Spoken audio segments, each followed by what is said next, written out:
அனைவருக்கும் வணக்கம். வாழ்க வளமுடன். நான் உங்கள் பாலசுப்ரமணி. நம்ம இன்னைக்கு பார்க்குற தலைப்பு என்ன அப்படின்னு பார்த்தோம்னா, உங்கள் வீட்டில் செய்வன இருக்குதா, கண் திருஷ்டி இருக்குதா, அல்லது தேவையில்லாமல் சண்டை வருதா, இதுக்கெல்லாம் ஒரு தீர்வு காணலாம். அதுக்கு என்ன அப்படின்னா, உங்கள் வீட்டில் மயில் தோகை இருந்தாவே கண் திருஷ்டி விலகும். கண் திருஷ்டின்னு தானாக விலகாது, கண் திருஷ்டி விலகும். சண்டை சச்சரவுகள் வராது. ஒரு நேரம் ஒருத்தர் சொல்றது ஒருத்தர் சண்டை வரும். மயில் தோகைன்னா சரின்னு அனுசரித்து போய்க்குவீங்க.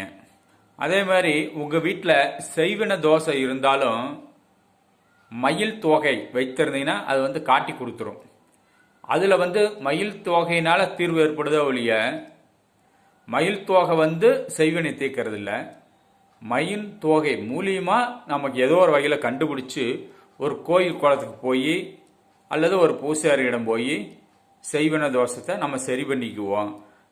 இப்படி சரி பண்ணிக்கிட்டோம் அப்படின்னா வீட்டில் சண்டை சச்சரவு வராது. கண் திருஷ்டி இருந்தாலும் அது ஒன்றும் பண்ணாது.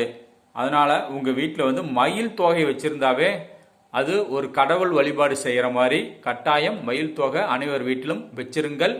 இதனை செய்து வளமோடு வாழுங்கள். வாழ்க வளமுடன். நன்றி, வணக்கம்.